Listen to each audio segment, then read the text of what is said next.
Corona DKI melejit lagi dan bahkan Pemprov DKI Jakarta pun sudah mengklaim bahwa tingginya angka COVID-19 yang ada di wilayah DKI Jakarta dalam beberapa pekan terakhir ini adalah karena tingginya tracing dan juga testing yang sudah dilakukan oleh gugus tugas DKI Jakarta. Kita akan bahas pada malam hari ini pemirsa dalam Indonesia Bicara. Sudah bergabung bersama kami melalui sambungan Skype dan juga Zoom. Ada Pak Erizon Safari, Kepala Suku Dinas DKI Jakarta, dan juga ada Mas Panji Hadi Sumarto, ahli epidemiologi dari Universitas Padjadjaran. Selamat malam Bapak-Bapak. Selamat malam Mbak Rizka. Baik, semoga sehat semuanya ya Pak ya, Mas Panji maupun Pak Erizon. Alhamdulillah, amin. Baik, Sama-sama. saya ke Pak Erizon terlebih dahulu yang merupakan Kepala Suku Dinas Kesehatan di DKI Jakarta. Pada saat konferensi pers, Gubernur DKI Jakarta Anies Baswedan sudah mengklaim bahwa sebenarnya tingginya angka di wilayah DKI Jakarta ini karena testing yang juga cukup tinggi. Benar begitu Pak Erizon ya? Ya betul, Dinas Kesehatan melalui Puskesmas sudah hampir lebih dari 2 bulan terakhir ini aktif melakukan testing dan tracing kasus COVID melalui kegiatan aktif case finding. Dengan keaktifan ini perbedaan atau perbandingannya berapa persen Pak dibandingkan dengan sebelumnya? Ya, kalau dulu mungkin kita pasif menunggu mereka datang ke puskesmas atau rumah sakit, atau dengan kata lain mereka yang bergejala. Ya. Namun dengan aktif case finding ini kita mencari di populasi masyarakat mereka-mereka yang mungkin terinfeksi namun tanpa gejala atau mungkin dengan gejala yang ringan. Jelas terjadi peningkatan signifikan kasus kalau kita lihat di periode Maret, April dengan Juni sampai Mei sampai Juni, Juli ini. Baik, untuk wilayah DKI Jakarta atau Jakarta Pusat sendiri dari catatan Pak Erizon sendiri seperti apa Pak untuk data tracing maupun testingnya? Ya, untuk Jakarta Pusat ya karena saya di wilayah Jakarta Pusat, kita dalam periode 2 bulan ini sudah melakukan tes hampir 12.000 tes PCR. Memang kalau kita lihat belum semua warga, namun kita juga ada beberapa prioritas dalam hal ini karena kalau untuk seluruh populasi penduduk mungkin kita harus berhitung tentang ketersediaan logistik dan lain-lain. Ya. Tapi ya jelas Jakarta Pusat kita sudah cukup sekitar 12.000 catatan saya kalau tidak salah sekitar itu Mbak. Dari catatan Anda kalau di wilayah Jakarta Pusat ini dominasinya apakah memang di warga, komunitas warga, perkampungan atau lebih kepada perkantoran sebenarnya Pak? Agak berimbang, kenapa? Di awal-awalnya kami memang fokus di perumahan warga yang padat. Kita tahu juga walaupun Jakarta Pusat di Ring 1 banyak sekali perumahan yang padat penduduknya seperti Johar Baru, Kemayoran, Tanah Abang dan lain-lain. Itu mungkin di awal-awal April, Mei kita lebih banyak fokus ke sana. Selanjutnya dengan setelah Lebaran kita lihat lakukan di pasar-pasar karena kita tahu bersama di pasar adalah tempat-tempat terjadi interaksi antara pedagang pembeli dan sangat padat sehingga berisiko terjadi penularan infeksi di sana.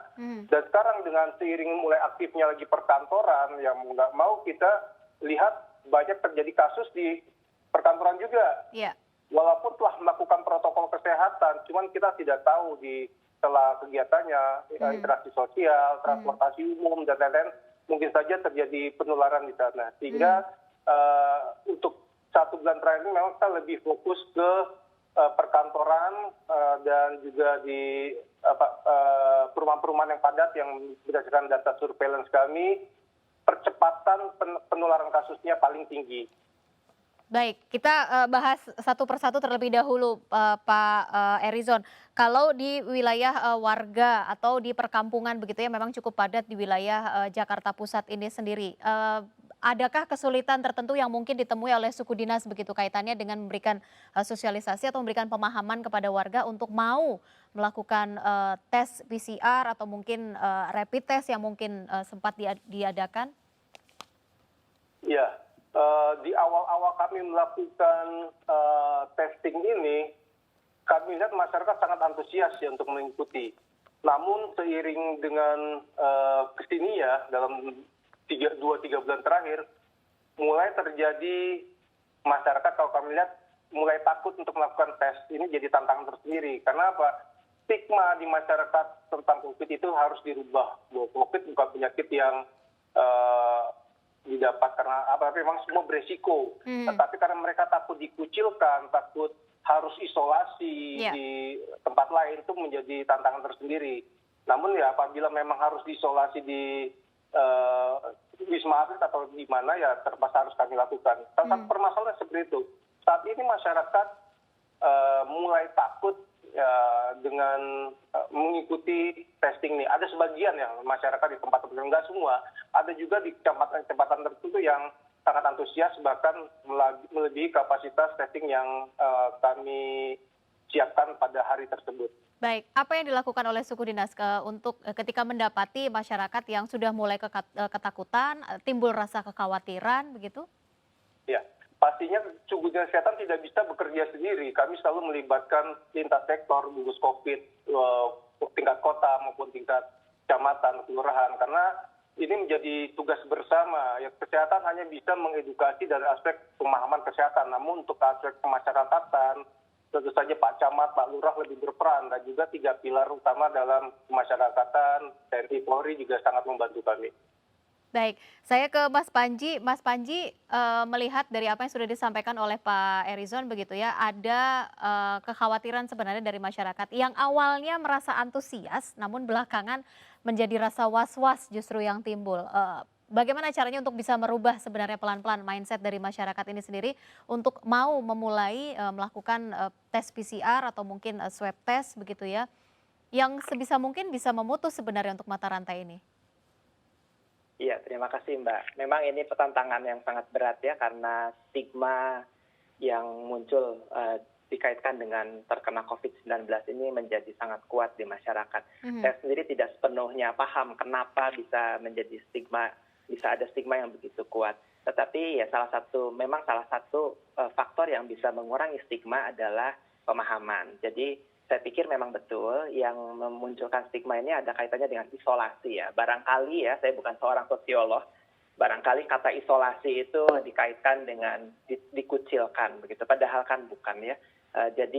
Tapi saya juga tidak tahu apakah pemerintah sudah melakukan upaya edukasi yang masif, tapi juga dengan strategi yang tepat. Jadi yang pertama kali kita harus identifikasi sebenarnya kenapa stigmanya terjadi. Apa yang ditakutkan masyarakat. Jadi pesan-pesan edukasinya harus tertarget pada kesalahan-kesalahan atau mispersepsi tersebut. Jangan asal-asalan gitu. Kalau enggak nanti enggak berdampak. Baik, DKI Jakarta kembali memecahkan rekor begitu ya untuk angka positif dari COVID-19 ini sendiri, dan sudah diklaim bahwa sebenarnya ini adalah karena pemberlakuan tracing atau testing yang cukup tinggi juga begitu. Nah, ini artinya merupakan sebuah atau salah satu solusi sebenarnya yang diberikan oleh Pemprov DKI Jakarta, begitu Mas Panji? Iya, kita harus lihat dua sisi Mbak ya. Betul, memang saya pikir adalah prestasi tersendiri untuk DKI Jakarta yang memiliki jumlah testing yang begitu besar. Saya tidak hafal angkanya, saya pikir lebih dari 30% jumlah testing yang dilakukan di seluruh Indonesia itu dilakukan di Jakarta. Walaupun sedikit catatan, yaitu kalau dilihat dari secara utuh ya, dari sudut pandang nasional itu ketidakadilan, karena Jakarta ya populasinya 10 juta mendapatkan sebagian besar atau begitu besar jumlah testing. Tetapi betul, ini adalah prestasi tersendiri dengan tracing dan jumlah testing yang tinggi. Tetapi itu hanya sebagian cerita ya Mbak, karena sebagiannya lagi adalah jumlah kasus yang meningkat ini yang menunjukkan bahwa memang transmisinya meningkat juga. Dan ini bisa kita lihat kalau kita perhatikan positivity rate dari PCR yang ada di Jakarta itu meningkat. Saya pikir beberapa minggu yang lalu sudah di bawah 10%. Sekarang kita lihat sudah sampai mungkin 13%-an ya. Nah, artinya dengan jumlah testing yang sebenarnya juga agak mentok saya rasa ya, nggak bisa lebih tinggi lagi.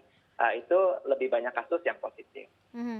Kalau kita lihat dalam data sebenarnya DKI Jakarta pernah mencapai angka 500 begitu ya, kemudian belakangan sudah menurun sebenarnya di angka sekitar 370, 380 begitu. Artinya memang ada kecenderungan untuk penurunan begitu ya untuk angka positif ini sendiri.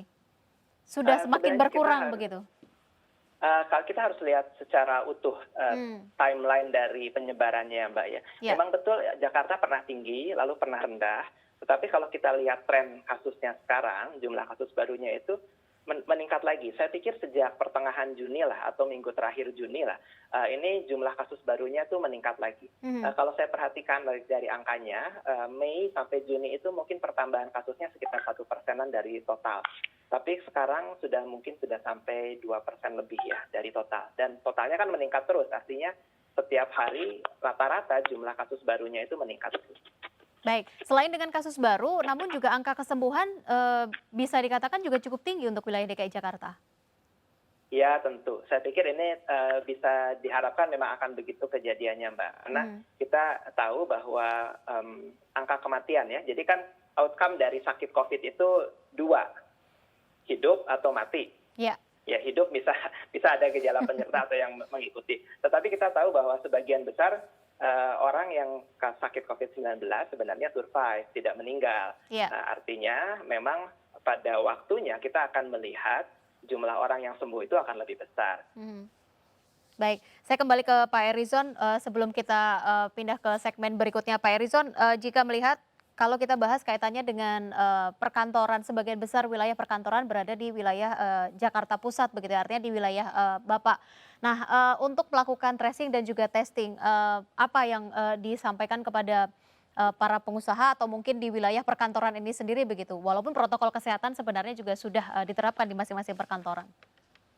Ya, betul sekali. Memang Jakarta Pusat banyak sekali perkantoran, baik kementerian ataupun lembaga maupun Pemda ataupun swasta juga sangat banyak di Jakarta Pusat. Ya. Dan seperti tadi disampaikan walaupun sudah menjalankan protokol kesehatan, kita akui bahwa memang banyak laporan kasus baru COVID-19 di khususnya di Jakarta Pusat Ya. kalau yang masuk ke kami. Nah, jadi setiap ada kasus baru, pasti dari puskesmas wilayah tempat perkantoran tersebut akan melakukan testing dan tracing di kantor tersebut, setidaknya kepada karyawan yang melakukan kontak erat dengan penderita positif tersebut. Selanjutnya setelah ketemu hasilnya, maka menjadi kewajiban puskesmas di domisilinya untuk melakukan tracing kepada kontak erat di tempat tinggal maupun di rumah maupun di sekitarnya yang potensial terinfeksi juga. Ya. Ya kami tidak bosan-bosan menyampaikan bahwa lebih bagus kita melakukan tracing dan testing untuk mengetahui kondisi kita daripada timbul ketakutan ataupun ketidaknyamanan di tempat kerja. Adakah mungkin sanksi yang diberikan begitu dari pihak suku dinas atau bekerja sama dengan pihak lain jika memang ada perkantoran yang dikatakan membandel begitu?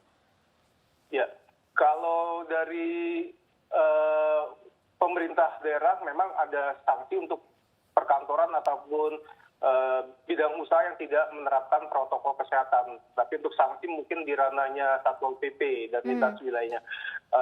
Kami hanya berikan masukan untuk aspek protokol kesehatannya saja. Tapi Baik. memang berikan sanksi, karena kalau tidak ada sanksi mereka tidak jera dan ini tidak akan pernah selesai urusan seperti itu.